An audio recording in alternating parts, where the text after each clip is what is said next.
You know that feeling maybe after a long flight or just sitting too long, your legs feel heavy, maybe a bit swollen? Or perhaps you've noticed those twisting varicose veins. Yeah, most people have experienced something like that. It feels common, but it actually points towards a really significant area of health venous diseases. Exactly. And that's what we're diving into today. We're going deep into how our veins actually work, the venous pathophysiology. We'll be looking at what happens when things go wrong, especially thinking about conditions like deep venous thrombosis, DVT, and chronic venous insufficiency, CVI. Right.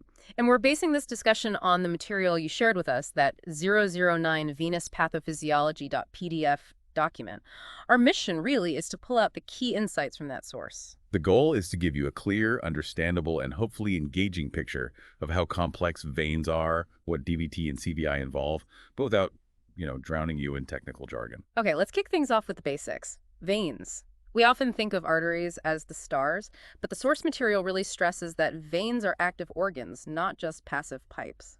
Absolutely. Yeah. And central to their function is the endothelium. That's the inner lining. Right, the lining of all blood vessels. That's And the right. scale is just wild. The source says it's got a surface area of maybe 4,000 to 7,000 square meters, weighing about a kilo. It's staggering when you think about it. This huge internal surface is a major control center, regulating things like immunity and, crucially for this topic, blood clotting. So normally it's designed to be non-stick, basically. It actively prevents clots from forming where they shouldn't. hmm It produces several things to achieve this. Thrombomodulin, for example.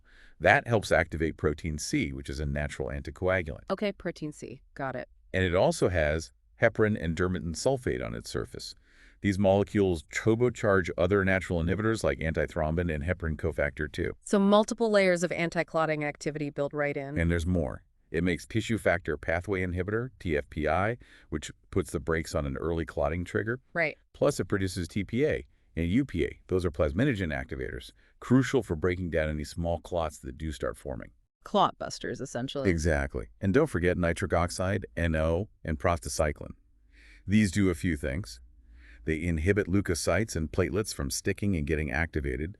They cause vasodilation, widening the vessel, and NO even dials down the production of tissue factor itself. Wow, okay, so it's a really sophisticated self-regulating system, but the source mentions differences between veins and arteries here. Yeah, that's interesting. Venous endothelium seems to express more von Willebrand factor, that's pro-clotting protein, Yeah. but less of that clot-busting TPA compared to arteries. Okay, so a slightly different balance, and this balance can be upset by inflammation. Definitely. Things like TNF-alpha, an inflammatory signal, can sort of activate the endothelium. Activate how? It makes the endothelium display more of these sticky molecules, cell adhesion molecules, or CAMs, things like P-selectin, E-selectin, ICAM. Like Velcro on the inside of the vein? Kind of, yeah. It makes white blood cells and platelets more likely to adhere and get activated, which can, unfortunately, lead to thrombosis. And this isn't just theoretical, right? The source mentions soluble P-silicon levels are actually used sometimes in diagnosing DVT. That's right. It has clinical relevance. Now, moving beyond the cells, the biomechanics are also key. Veins are amazing reservoirs. Yeah, the source says 60 to 80% of our blood volume is just hanging out in our veins and venules. Incredible capacitance. And this ability to hold volume and change shape is vital for keeping the heart filled properly and adjusting when we, say, stand up from lying down. And that calf muscle pump plays a role too, pushing blood back up, though the source says that's detailed elsewhere. But just daily life, moving around, changing posture, it causes huge pressure shifts in the veins. Or like 100 millimeters of mercury at the foot when standing? That sounds high. It is, but movement and lying down bring it down significantly. And managing this pressure, ensuring one-way flow, that's where venous valves come in. Ah, the valves, like little gates inside the veins. Exactly. Folds of endothelium, essentially. They stop blood flowing backwards and really help reduce that pressure gradient as blood travels up towards the heart. And veins adapt too, don't they? They can change shape. Right. They can go from circular to more elliptical, which changes the resistance to flow. And even though they don't have as much elastin as arteries, The stretchy stuff. yeah, they're still very distensible. And surprisingly tough. The source mentions a breaking pressure of around 4 atmospheres. That is tough. And their walls are built differently from arteries too. A bit, yeah. Veins rely more on smooth muscle and elastin for stress bearing, while arteries have more collagen. Interestingly, after a DVT, experimentally, the vein wall can become stiffer, less compliant, with more collagen deposited. So the vein itself changes in response to the clot. Exactly. Which leads us nicely into deep venous thrombosis, or DVT. A really major health issue. The stats in the source are quite stark. Hundreds of thousands of cases, maybe hundreds of thousands of deaths. From VTE, that's DVT, and pulmonary embolism each year just in the U.S. It's a huge burden. And the classic explanation has been Virchow's triad. Right. Stasis, slow blood flow, vessel wall changes, injury, and hypercoagulability, the blood being prone to clotting. And while those are definitely factors, especially stasis maybe being permissive, the source suggests that systemic things like infection and inflammation might be more direct causes than we used to think. Okay, so how does the clot actually form? Let's talk about the coagulation cascade. Right. Usually, stopping bleeding hemostasis needs vessel damage, endothelial disruption. But the source notes venous clots can sometimes form even without obvious damage. Interesting. When there is injury, though, tissue factor, TF, gets released. This kicks off the extrinsic pathway. It's a key initiator. And there might be regional differences, like heart muscle versus skeletal muscle relying on different pathways more. Potentially, yeah. The source mentions that. Then there's the intrinsic pathway, too, involving factors angion 12. Both pathways converge, ultimately. Converge on thrombin. It seems like thrombin is the real workhorse here. Absolutely central. Thrombin does several critical things. It snips fibrinogen to form fibrin, the mesh of the clot. The scaffold. Right. It activates factor 13, which cross-links that fibrin, making it stable. And it powerfully activates platelets and factors V and 8, which then feeds back to make even more thrombin. It's a real amplification loop. A cascade is definitely the right word. And you mentioned platelets. They're crucial, too. Oh, definitely. Platelet activation and forming a plug is often the first step. The source mentions a couple of ways they get activated. One involves TF decryption on their surface. Okay. Another is when collagen underneath the endothelium gets exposed and binds to platelet receptors, like GPZ and von Willebrand factor. And von Willebrand factor, VWF, seems important for platelet sticking generally, binding to the GPI receptor. Correct. And then activation leads to platelets releasing all sorts of pro-clotting factors from their internal granules. They also make thromboxane A2, which promotes more aggregation and vasoconstriction. And they change shape, exposing these phospholipids that signal clot here. Yes, exactly. Plus, they release those microparticles we talked about earlier, little vesicles packed with TF and other procoagulants. These really ramp up thrombin generation locally. And maybe these microparticles in circulating TF are especially important in venous thrombosis compared to arterial. That's what the source suggests, yeah. It's a key area of research. So with all this machinery pushing towards clotting, we obviously need brakes, natural anticoagulants. Absolutely vital. Yeah. Otherwise, clotting would just run rampant. Antithrombin, or AT, is a major player. It inhibits thrombin directly, stopping fibrin formation, factor activation, platelet activation. And heparin makes it work faster, right? That's why heparin drugs work. Exactly. AT also inhibits other factors like ICES, etc. So if you're deficient in AT, your risk of VTE goes way up. Makes sense. What else? Activated protein C, or APC. This gets generated on healthy endothelium when thrombin binds to thrombomodulin and EPCR. So thrombin binding there actually triggers an anti-clotting effect? Precisely. The thrombin-thrombomodulin complex activates protein C to APC. Then APC, along with its helper protein S, inactivates factors Venlanin and AIA, slowing down thrombin production. A nice feedback loop. Then there's TFBI, tissue factor pathway inhibitor. It specifically targets that initial TFVIA complex, blocking factor X activation. Okay. Another break early on. And lastly, heparin cofactor 2. It mainly inhibits thrombin outside the bloodstream. Its deficiency isn't strongly linked to VTE risk, though. So a whole system of checks and balances, but clots still form. How does the body get rid of them? Thrombolysis. The clot breakdown crew. The key player here is plasmin. It's generated from plasminogen. And plasmin chews up fibrin? Fibrin, yes, and other factors too. Mm-hmm. It can even interfere with VWF and platelet adhesion. How does plasminogen get activated? Several ways. Endothelial cells release TPA tissue plasminogen activator. It works best when it's bound to fibrin within the clot, so it's targeted. There's also UPA, urokinase-type plasminogen activator, also from endothelial cells, maybe less targeted to fibrin, but it gets activated by small amounts of plasmin, amplifying the process. Any other ways? Yeah. Interestingly, factors from the contact activation system like factor CII, kallikrein CII, can also activate plasminogen. And APC, that anticoagulant we mentioned, can help by inactivating PAI1, PAI. plasminogen activator inhibitor type 1. It's the main inhibitor of TPA and UPA. Ah, so APC knocks out an inhibitor of clot breakdown. Clever. It is. And as fibrin gets broken down by plasmin, you get these fragments, including D-dimer. Which we can measure in the blood, right? The source says it indicates ongoing clot activity and can predict recurrence risk. Correct. And fascinatingly, the source mentions that fibrinolytic activity, the clot-busting potential, seems lower in the vein walls near valves and in those deep leg veins like the soleal sinuses. Which could be why DVTs often start there. That's a leading hypothesis, yes. Yeah. Because breakdown is maybe inherently slower in those specific locations. Okay, and you mentioned PI1 inhibits breakdown. Is that important? It is. PII1 is made by the liver and endothelium, stored in platelets. High levels may be linked to things like high lipids, could suppress fibrinolysis and promote thrombosis. There are even genetic variants like the 4G type linked to higher VTE risk, especially if other risk factors are present. Right. Now let's circle back to inflammation. We touched on it activating the endothelium. The connection seems strong. Very strong and recognized for a long time. Inflammation basically tilts the balance towards clotting. How so? It increases those sticky cams, increases TF, phospholipids, fibrinogen. It makes platelets more reactive. And at the same time, it decreases thrombomodulin and inhibits fibrinolysis, partly via PAI1. A perfect storm for clots. Pretty much. And those cams, the selectins, seem involved early on, maybe even contributing to the vein wall injury itself. Inhibiting them in animal models reduces fibrosis and thrombosize without causing bleeding problems. So they're a potential therapeutic target. They're being investigated, yes. Yeah. And again, those microparticles pop up. The little vesicles shed from cells. Right. They play a role in initiating and amplifying thrombosis, partly through P-selectin interactions. They're packed with TF and that clot hearer signal, phosphatidylserine. They can even deliver procoagulant activity.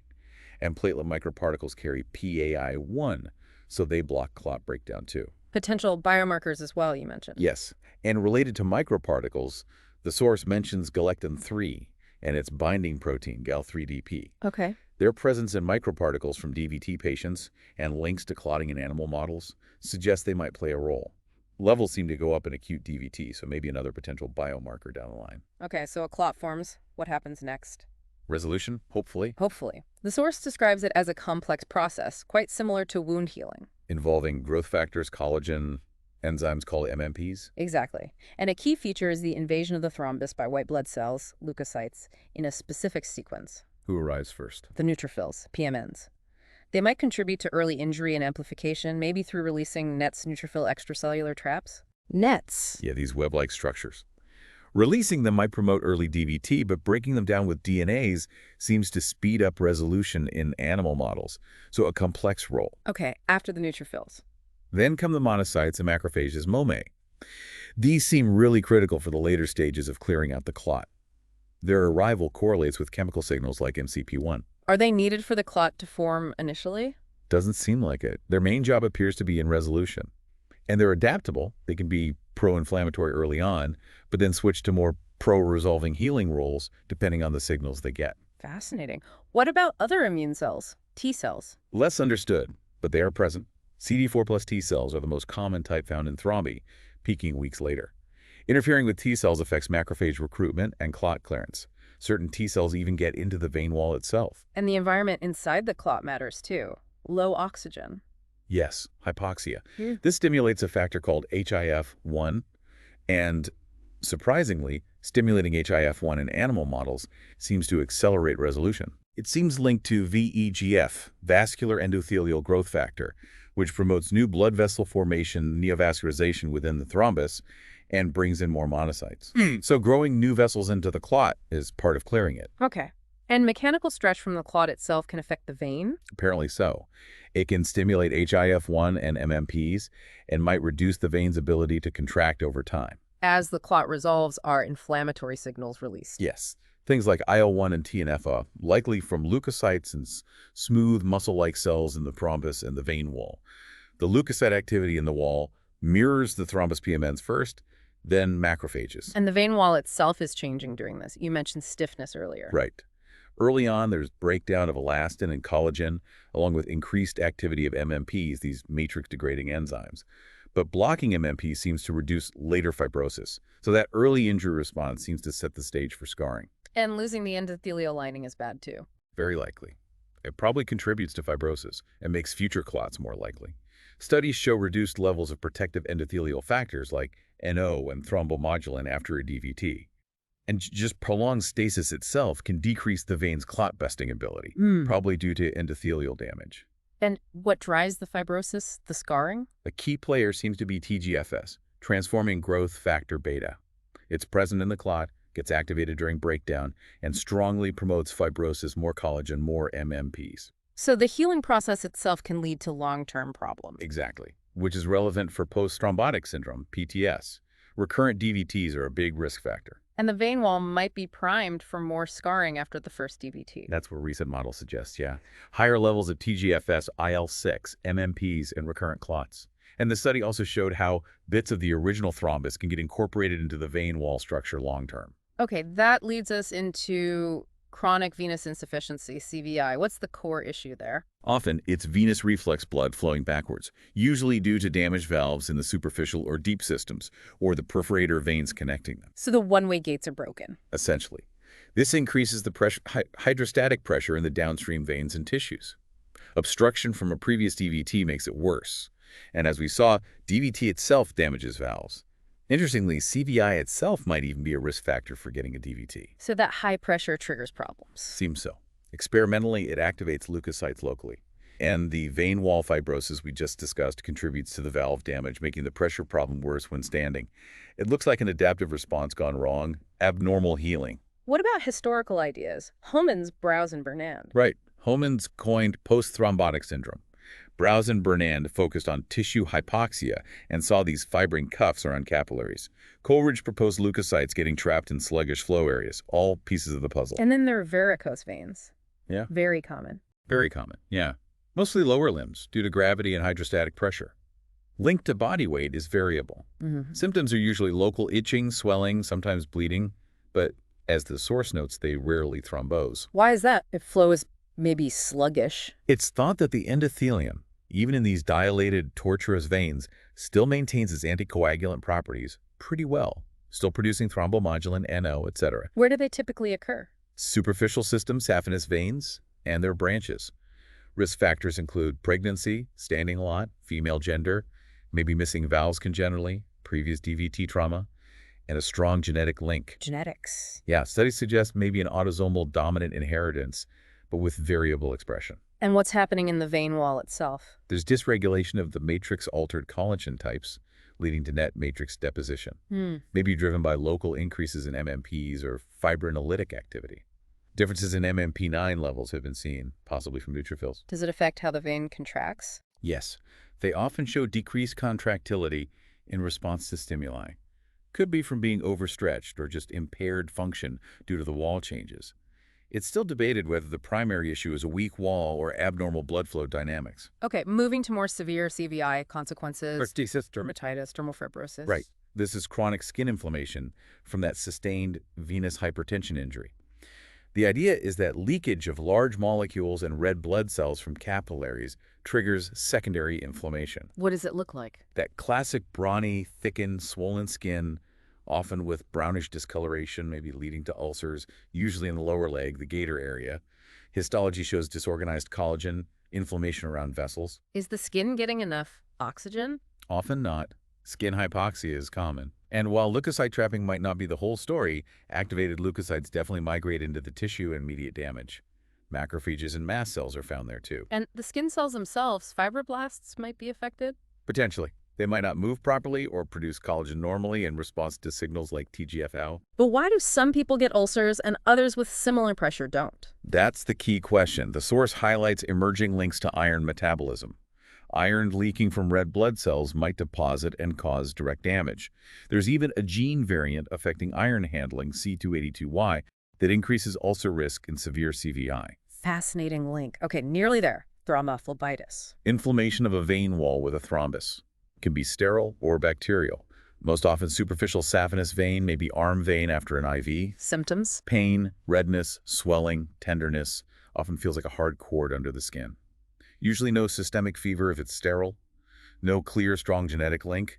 More clinical environmental factors. Migratory thrombophlebitis is famously linked to pancreatic cancer trousseau sign. Can it happen after vein treatments? Yes, sterile phlebitis is common after stripping or ablation procedures. The histology shows inflammation, thickening, fibrin. It resolves with fibrosis and recanalization over time. Anticoagulation like fondaparinux or rivaroxaban can help prevent it spreading, especially in high-risk cases. And bacterial infection. Bacteria can directly trigger clotting via the extrinsic pathway. Lastly, venous aneurysms. Pretty rare. Most common is the popliteal vein in the knee. It can be asymptomatic or cause CVI symptoms or even pulmonary embolism. What do they look like inside? Histology shows lots of inflammation, elevated MMP2 activity, similar to varicose veins in some ways. Treatment is usually surgical removal or repair with good results. Okay, so wrapping this deep dive up, we've seen veins are definitely not just passive conduits. Not at all. They're active, with this crucial endothelial lining balancing clotting and anti-clotting forces. DVT happens when that balance is tipped by stasis, injury, hypercoagulability, often with inflammation playing a key role. And resolving that clot is a complex dance involving coagulation, inflammation, immunity, leading to vein wall changes and potentially long-term issues like PTS. Right, and CVI stems from reflux and high pressure, causing leukocyte activation, fibrosis, leading to varicose veins, skin changes, ulcers. Thrombophlebitis is inflammation plus clot, often superficial. And aneurysms are rare structural issues. It's clear why venous thrombosis and vein wall damage are such important research areas, given the impact on people's lives. Absolutely. And it's good to know organizations like NIH, ISTH, AHA are backing research into better ways to dissolve clots safely and maybe even reverse PTS. So a final thought perhaps for you, our listener, to ponder.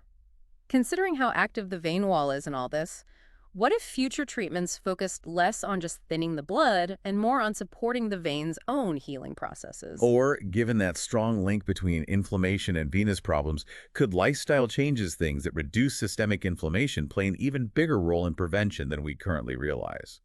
Something to think about, definitely. The dynamic nature of veins and that intricate balance needed for health. There's always more to learn.